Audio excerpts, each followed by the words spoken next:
والسلام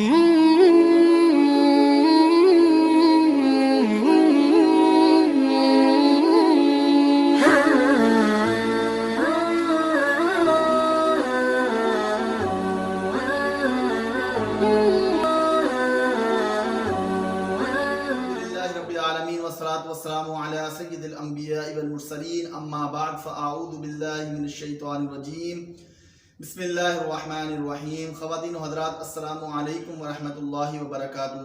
کیسے ہیں آپ سب حضرات؟ امید ہے کہ آپ سب خیر و عافیت کے ساتھ ہوں گے۔ جب اللہ تبارک و تعالیٰ نے حضرت طالوت کو بنی اسرائیل کا بادشاہ بنایا تو حضرت طالوت نے بنی اسرائیل کو جہاد کے لیے آمادہ کیا، تو اس جہاد میں حضرت داؤد علیہ نبینا علیہ السلام بھی شریک ہوئے۔ حضرت داؤد علیہ السلام اس وقت کم سنین کی عمر میں تھے، آپ چھوٹے تھے اور انتہائی غریب اور مفلس تھے۔ حضرت داؤد علیہ نبینا علیہ السلام کا بیماری کی وجہ سے چہرہ زرد ہو رہا تھا، لیکن حضرت داؤد علیہ نبینا علیہ السلام جہاد میں آپ شامل ہوئے حضرت طالوت کے لشکر میں۔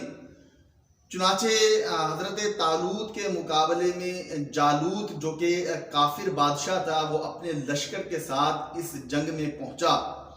تو حضرت طالوت نے اپنی فوج میں یہ اعلان کیا کہ اگر کوئی شخص جالوت کو قتل کرے گا تو میں اسے آدھی سلطنت کا مالک بنا دوں گا اور اپنی بیٹی کا نکاح اس سے کروں گا۔ حضرت داؤد علیہ نبینا علیہ السلام جو کہ اس وقت کم سن تھے اور انتہائی غریب اور مفلس تھے، بیماری کی وجہ سے چہرہ زرد ہو رہا تھا، آگے بڑھے اور حضرت طالوت سے کہنے لگے کہ میں اس کے مقابلے میں جاؤں گا اور میں اسے قتل کر کے آپ کے پاس لے کر آؤں گا۔ حضرت داؤد علیہ نبینا علیہ السلام جب جہاد کے لیے اپنے گھر سے نکلے تھے تو راستے میں ایک پتھر بولا کہ اے داؤد مجھے اٹھا لو کہ میں حضرت موسیٰ علیہ نبینا علیہ السلام کا پتھر ہوں۔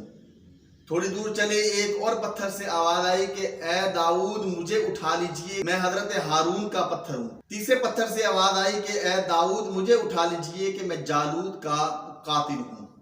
حضرت داؤد علیہ نبینا علیہ السلام نے ان تینوں پتھروں کو اپنے ساتھ لیا۔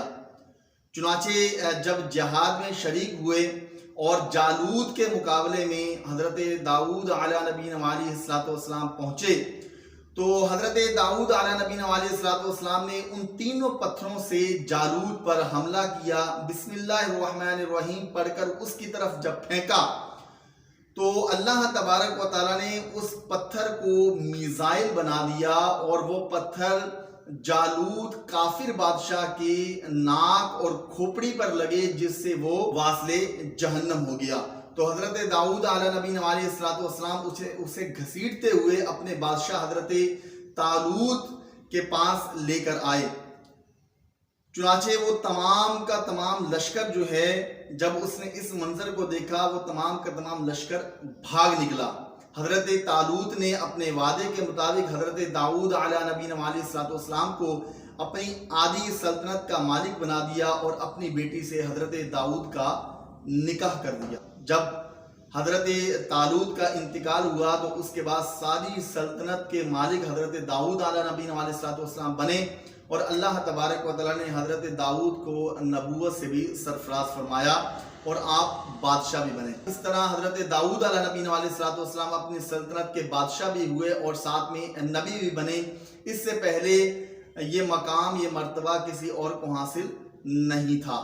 اس پورے واقعے کو سننے کے بعد ایک بات تو سمجھ میں آئی کہ اگر اللہ تبارک و تعالیٰ چاہے تو اپنے فضل و کرم سے ذرے کو آفتاب بنا سکتا ہے اور رائی کو پہاڑ بنا سکتا ہے۔ جیسا کہ حضرت داؤد علیہ نبینا علیہ السلام انتہائی مفلس اور غریب تھے، ناداری کی حالت میں تھے، لیکن اللہ تبارک و تعالیٰ نے آپ کو نبوت سے بھی سرفراز فرمایا اور آپ کو اللہ تبارک و تعالیٰ نے سلطنت کا بادشاہ بھی بنا دیا، سلطان بھی بنا دیا۔ تو اللہ تبارک و تعالیٰ جو چاہے جس طرح چاہے اپنے بندے کے ساتھ معاملہ فرما سکتا ہے۔ تو اللہ تبارک و تعالیٰ